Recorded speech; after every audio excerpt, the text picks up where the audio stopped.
A third note or mark of a true church is, quote, ecclesiastical discipline uprightly ministered as God's word prescribeth, whereby vice is repressed and virtue nourished, unquote.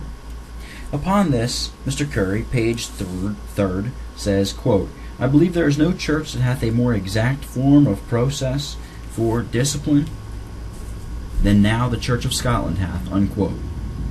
It does not belong to the present question to examine the truth of his assertion. Perhaps some good and weighty reasons might be advanced for a limitation and restriction, both of Mr. Currie's above assertion, as also on the words of that worthy author whom he cites immediately thereafter.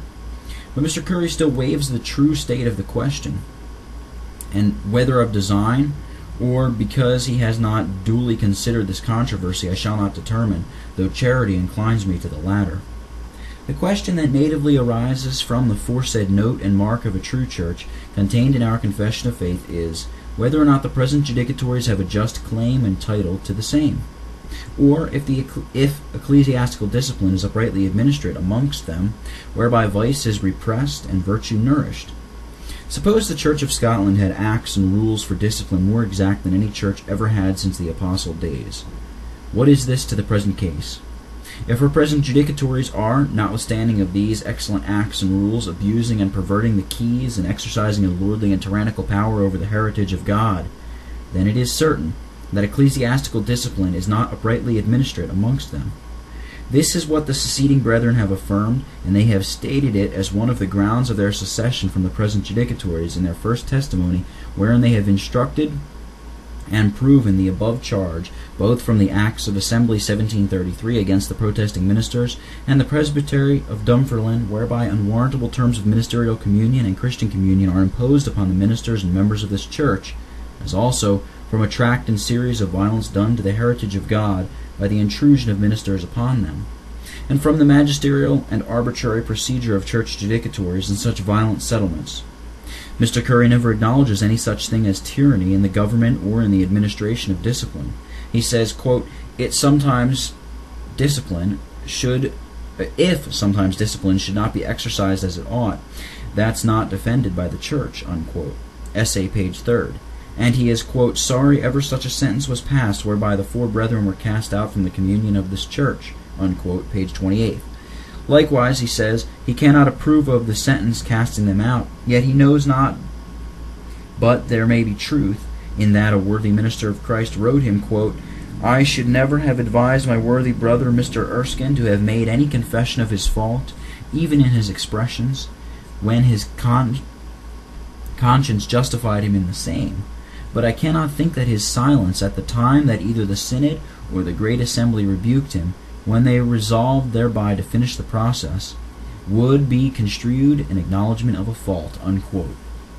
But in the review of the Committee of Commission's narrative, it is made evident that his silence in the above case would have been a dissembling with the judicatories and a departing from his testimony. Mr. Currie, on page 29, affirms, quote, but when it is granted that sentence was unjust and tyrannical, it will not prove the Church of Scotland is so tyrannical that she ought to be separated from. For he is not a tyrant who is guilty of a few acts of oppression, but he who is habitually guilty of them in his administration. A tyrant, says Rutherford in Lex Rex, page 217, is he who habitually sins against the Catholic good of the subjects and state and subverteth law. And I think none will say the Church of Scotland is habitually guilty of tyranny and intolerable persecution, whether of soul or body, unquote. But I ask Mr. Currie, may not a church be habitually guilty of ecclesiastical tyranny, though she does not stir up the civil powers to heading and hanging? I ask him again, whether or not the intrusion of ministers upon dissenting and reclaiming congregations is an act of tyranny and oppression upon the souls of men. Or, to use some of his own expressions as they lie in his other writings, whether or not it is an act of tyranny on the souls of men to deprive the Lord's people of one of their valuable rights and privileges purchased for them by the blood of the Redeemer, that is, election of their own ministers.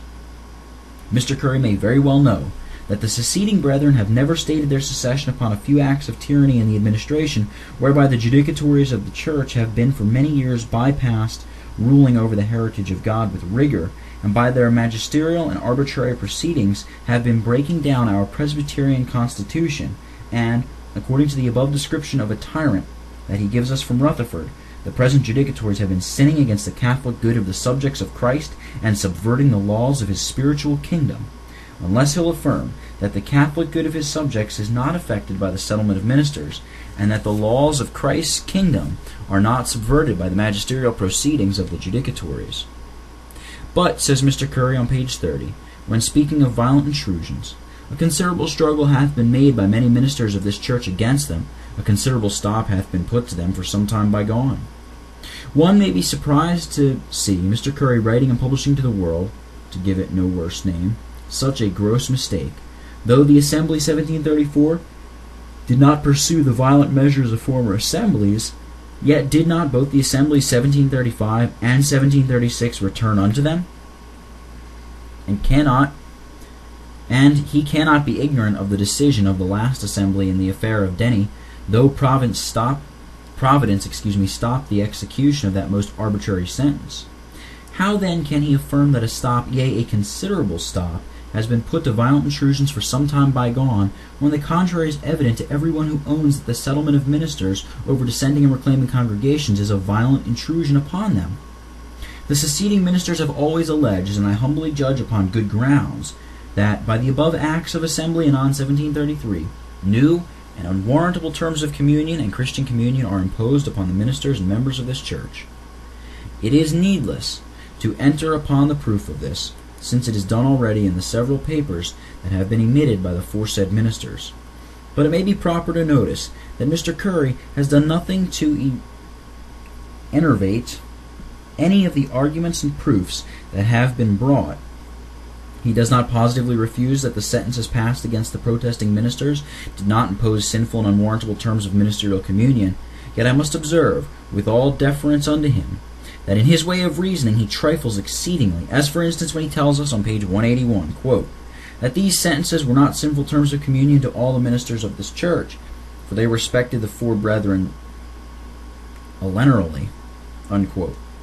As if an act imposing sinful terms of communion, though directed immediately against four ministers, did not equally extend to all the members of the same political body.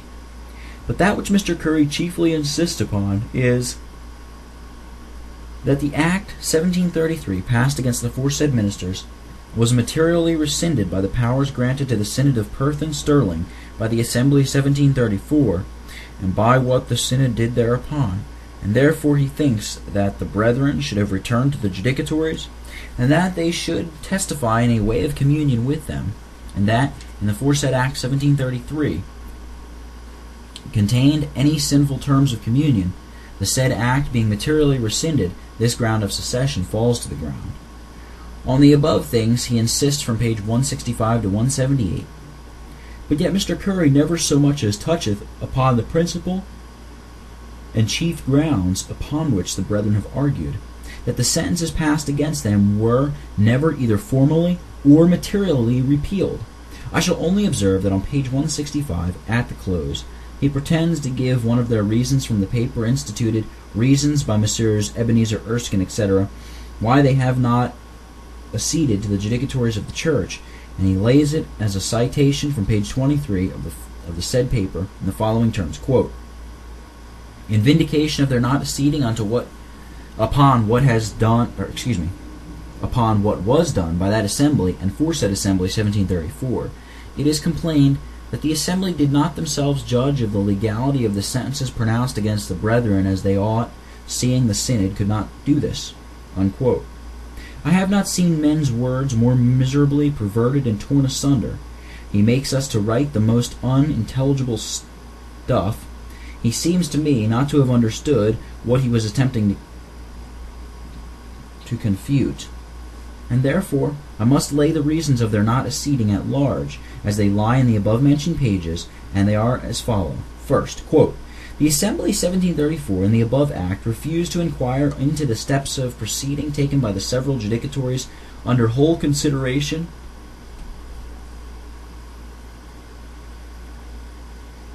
under whose consideration the case of the four brethren hath been, that is, they plainly declare that they will not so much as enter upon the consideration of the Act of Assembly 1733, or the conduct of their commission in consequence thereof. Can it then be said that they have any shape whatsoever repealed this repealed the said act, but this will appear further if it is considered, secondly, that the Assembly 1734 peremptorily discharged the Synod of Perth and Stirling to judge of the legality or formality of the proceedings of the church judicatories in relation to this affair, or either to approve or censure the same, from whence it is plain that the Act of Assembly 1733 and the proceedings of the judicatories thereupon are no way affected by the Act of Assembly 1734, either as to the legality or formality. For though it might be alleged that a synod cannot regularly judge of, approve, or condemn an act of assembly, such as the Act 1733 certainly is, yet no reasonable objection can be made why the Assembly 1734 could not have judged of the legality and formality of the act of the former assembly and the proceedings of the judicatories thereupon. Then in that case there would have been a clear ground for the synod to have judged and declared that the Act 1733 and the proceedings of the judicatories in consequence of it have been found illegal and informal by the Assembly 1734. Unquote.